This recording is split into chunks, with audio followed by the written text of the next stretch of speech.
मेरा सभी शिक्षक साथियों को नमस्कार। दोस्तों, स्वागत है आपके अपने ही चैनल मास्टर साहब की पाठशाला। अब हम सेवारत गणित प्रशिक्षण के तीसरे भाग।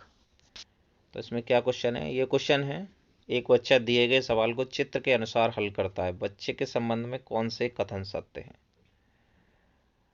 तो जो बच्चा कर रहा है, पहले बच्चे ने 45 को 24 में मल्टीप्लाई करने के लिए पहले तो उसने 20 से किया है, फिर उसके बाद में 4 से किया है, फिर उसको दोनों को ऐड कर दिया है। इसका मतलब बच्चे को स्थानीय मान का ज्ञान है, बच्चे को संख्याओं को विस्तारित रूप भी पता है और बच्चे को गुणा की भी समझ है। तो इसका आंसर हो जाएगा उपरोक्त सभी। अब ये दूसरा क्वेश्चन है, इसको देखिए। 4052 को 2040 से मल्टीप्लाई कर रहा है। तो पहले बच्चे ने 40 से मल्टीप्लाई किया, फिर 2000 से मल्टीप्लाई किया।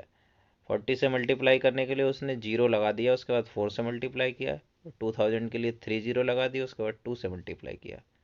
इसका मतलब बच्चे ने गुणा को कम स्टेप में हल कर लिया है, बच्चे को स्थानीय मान का भी ज्ञान है और शून्य की भी समझ है।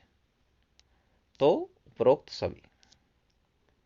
अब 45 को 24 से बच्चा मल्टीप्लाई कर रहा है। तो उसने क्या किया है,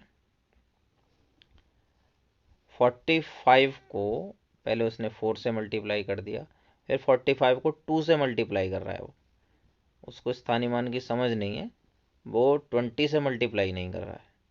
तो बच्चे को गुणा का वितरण नियम नहीं जानता है और उसको स्थानीय मान की समझ नहीं। एक बच्चा दिए गए सवाल को इस प्रकार हल करता है। तो इसमें क्या है, जोड़ की तरह वो कर रहा है। 5 का 4 से मल्टीप्लाई किया उसने, 4 का 2 से मल्टीप्लाई किया। तो बच्चा गुणा को जोड़ की तरह इकाई व दहाई के रूप में कर रहा है। विखंडित गिनती या स्किप काउंटिंग व गुणा के बीच क्या संबंध है? उसमें क्या होता है, दोनों में एक ही संख्या को बार बार जोड़ा जाता है, दोनों में ही संख्याओं के बीच बराबर अंतराल होता है, दोनों में ही संख्याओं को समूहों में जोड़ा जाता है। तो ये सारे सही हैं, तो इसका ऑप्शन हो जाएगा उपरोक्त सभी। एक टोकरी में 8 आम है, ऐसी 10 टोकरियों में कितने आम होंगे?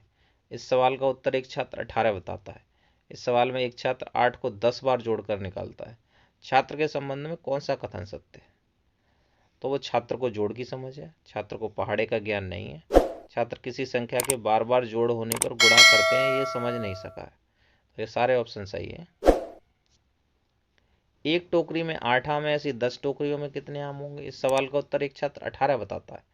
इसका मतलब छात्र भी सिर्फ जोड़ ही सीखा है, गुणा नहीं सीखा है और स्थानीय मान नहीं सीखा है। एक बॉक्स में 10 पेंसिल है, ऐसे ही 6 बॉक्स में पेंसिल की संख्या को हम प्रदर्शित कर सकते हैं।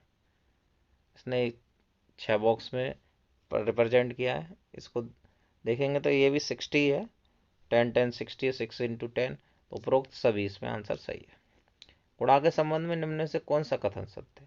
गुणा किसी संख्या में बढ़ोतरी है, गुणा एक ही संख्या का बार बार जोड़ है। तो इसमें दोनों सही है। छात्र को गुणा सिखाने के पूर्व निम्न अवधारणाओं में से किन का ज्ञान आवश्यक नहीं है? अगर गुणा सिखा रहे हैं हम, तो जोड़ से सिखा सकते हैं, विखंडित जोड़ की समझ से सिखा सकते हैं, स्थानीय मान की समझ से सिखा सकते हैं। तो पहाड़े याद होना उसको जरूरी नहीं है गुणा सिखाने के लिए। तो ये क्वेश्चन हो गए 10 क्वेश्चन। सबमिट करेंगे तो ये आपका स्कोर होगा 10 out of 10। Thanks for watching. जल्द मिलेंगे अगले भाग में।